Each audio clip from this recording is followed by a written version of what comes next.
And showtime! Ladies and gentlemen, welcome to another episode of ChannelPro 5-Minute Roundup. Look at news, trends, and tips for the SMB channel in 5 minutes or thereabouts. My name is Rich Freeman. I'm executive editor of the ChannelPro Network. I'm also a co-host of this program. I am joined this week, as I am every week, by your other co-host, Erick Simpson, a business transformation and improvement advisor to MSPs and other IT providers. Erick, how goes it? It's going great, Rich. Counting down the days till Turkey Day here in the United States. As we record this program, it is a week, precisely until Thanksgiving. Yeah, I'm counting down already too. I can taste the gravy already, Erick. Yes, I'm ready to pass out from too much L-tryptophan or whatever they say is in those turkeys. Well, but we've still got some time to get in a 5-minute roundup here, so let's go ahead and do that. We'll tackle our top story here. It comes to us from Gradient MSP, a relatively new company in the vendor community. So I'm guessing there are some people in the audience right now who haven't actually heard of Gradient before, but they were founded last year by a gentleman named Colin Knox. You might remember him from a company called Passportal. Passportal did password management documentation. They were acquired by SolarWinds. After about a year on the staff there, Colin went off and created this new company. And we've been kind of waiting to see what Gradient was going to be about. In June, they came out with their first product. It was a data hygiene system to help you clean up the data in your PSA system. But what they introduced this week is really kind of the first serious step towards this longer term vision that they've set for themselves. It's a system that they're calling Billable. It is all about billing reconciliation. So as I'm sure most of you in the audience don't need to be told, it is a major time drag, basically, to go into all of these different vendor systems once a month, figure out how many licenses each customer is actually consuming, how many seats, how many megabytes of storage or BDR, whatever it is, however it is that this vendor bills. You've got to check the accuracy of the data in your PSA system every month, pull that all together, go into the PSA system, update the contracts so that the data on the invoices is accurate. And what Gradient MSP is trying to do is automate that process. Now, the ultimate vision, and it's going to be a few months before they have it working exactly this way, but the idea is that eventually, via API connections, you're going to be able to consume that up-to-date information from the vendors whose services you're billing and feed it into the contracts within your PSA. And that will all happen on an automated basis. You're not going to have to go out and manually collect all that information, manually export it to the PSA. For right now, there's a step in there where you're creating a CSV file out of the vendor portal and doing a drag and drop to get it into the PSA and matching fields and so on. But that's a temporary thing. They've already got 30 vendors, 30 channel vendors who are to some degree actively working to create integrations with the Gradient system. So, you know, they're starting out addressing a big pain point for a lot of MSPs, a very manual process that could be automated through integration. And this is a pointer towards where they are taking the company from here, because their larger aspiration is to be what they call an integration fabric between all of the vendors, the PSA vendors, the RMM vendors, all the companies that you as an MSP do business with. They want to be the integration hub that enables all of those systems to talk with one another. And obviously that, from their perspective, is going to make you more productive, but they would point out it will also give you greater flexibility as well. Today, to some degree, when you're deciding what systems you're going to use, what tools you're going to, or services you're going to sell, you have to think a little bit about, do those things integrate with one another? And their hope is once they have really fully realized their ambitions for Gradient, you won't have to think about that so much. Via Gradient, everything will be integrated with everything else. But as a starting point, they want to make that true for that monthly billing reconciliation process, Erick, that drives a lot of MSPs nuts.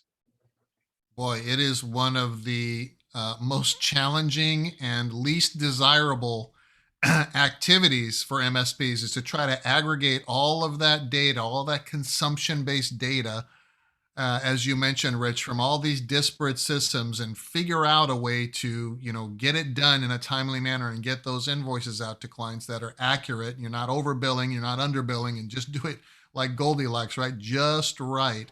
And to the point where, Rich, it is one of those necessary activities that in so many instances doesn't get done on time. And so now we've got invoicing that doesn't get out on time, and then you've got invoices that go out late, so you've got all these bills outstanding and you're not collecting on that, and it is just such a frustrating process to go through, me speaking as a recovering MSP. Right? So some experience on that topic. So pretty much a game changer. I'd say this would qualify in our game changer category of solutions for providers. So congratulations to Colin and the team there. And I do also understand, Rich, that they've secured a round of funding and are getting ready to go through a hiring spurt to continue to develop more solutions, and just an addition to that velocity that we see them taking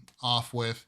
I would be remiss if I didn't highlight the incredible value of that data that they are collecting from all of these disparate systems, that their partners are participating in to fuel future growth and future strategic solutions for partners. So it's a very strategic vision that I see them executing here. And that is the other piece of their vision that I really didn't touch on before. I mean, they do want to be the integration fabric for all the tools that channel pros utilize or resell. But they also, just as you say, appreciate the strategic value of all of this data that will be passing through their system. The other thing they want to do, and I'm not sure what the timeline is for this, is start delivering business intelligence to their MSP partners. Underutilized or untapped opportunities, and so on, and to be able to do that on a sort of comparative basis, they'll be able to see where you're strong or weak versus competitors. And this is all anonymous data, obviously, but they'll have a much wider view on the market than you possibly can individually. And so that's another part of what they're working towards there. Yeah, looking forward to following up on their progress. It's definitely disruptive from my perspective. So good work for the team. So, Eric, 1 week and counting until Thanksgiving. That may or may not have something to do with your tip of the week. Yes, it definitely does, Rich. And so the tip of the week this week is something personal for each of the channel pros out there that are listening or watching this episode. And I just want to say, truly, truly unplug during the Thanksgiving holidays. Give yourself the gift of not worrying about day-to-day operations just for a day or two, if you're fortunate enough to be able to take the Friday off as well after Thanksgiving. Truly, truly unplug.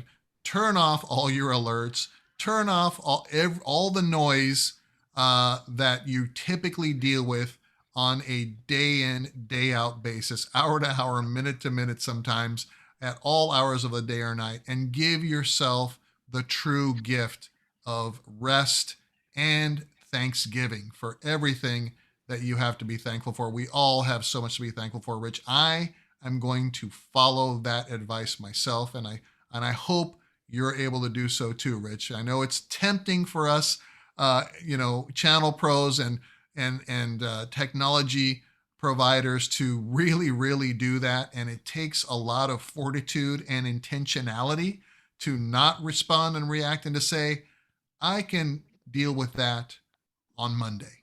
So that's my advice. Just please recharge and appreciate and be thankful for the ability to do so.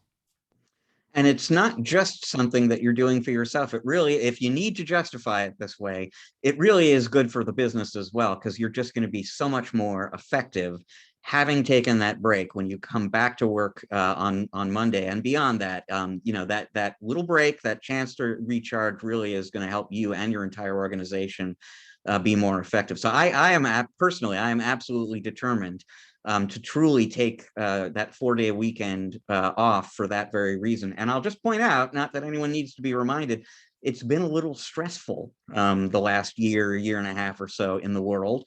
And I think a lot of people have been ground down by that a little bit. And so it's that much more important this year to take that time off. Do it around the Thanksgiving holiday. Make time to do it around the holidays in December and New Year's as well. I'm sure we'll come back to this theme.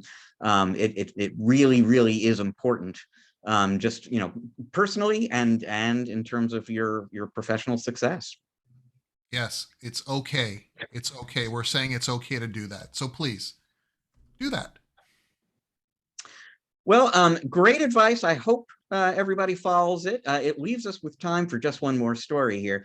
And I think some folks in the audience are going to identify with at least a part of this, that they may have had the experience at some point in their life of discovering some damage on a car. You're going out to the car to go drive somewhere and you notice that there's a scratch or a dent in the car and you didn't put it there. So, okay, who's responsible for this? And if you got driving age kids, well, that's, where you're going to start thinking immediately. And so this, I'm forgetting where this happened exactly, but this really did happen to a family where the parents discovered some damage to the car. They confronted the kids about it. Look, one of you is responsible for this. You got to fess up. They absolutely insisted, both of the kids did, that we had nothing to do with it. And it was just a bit of a mystery until they looked at their closed circuit TV camera, the footage from their video surveillance system, and discovered that the damage was done by potentially the least likely culprit of all, and that would be Erick, the family dog, which somehow or another, and this is still a bit of a mystery, got into a golf cart, got the golf cart going, drove it right into the car. Thankfully, the dog was unhurt, just hopped away. And this is all on film. You got to check the film out, people. The dog hopped out of the cart, went on about its business, but left behind an insurance claim. But just goes to show you, you never really know. Don't assume the kids are lying to you, folks. Check out the dog the next time you run into this situation. It could be their fault. Yeah, two comments there, right? Fido, the dog that could drive a car. And the second one is, yeah, but you'd be really surprised at what he does when the family's gone. He's in the house, he's putting on, the owner's clothes, sitting around drinking a little bourbon or whiskey, watching the game. Fido's figured it out. yeah. He just went a little too far this one time and the game is up. Well, folks, that is all the time we've got this week for you on the 5-Minute Roundup. Thank you so much for joining us here. We are both a video and a podcast. So if you are watching the video, but you're into podcasts, go out to Stitcher, Google, Apple, wherever you get your podcast. You'll find us there. Please become a subscriber, review us, give us a 5-star rating. It'll help us get the show out to other people like you who are going to enjoy it.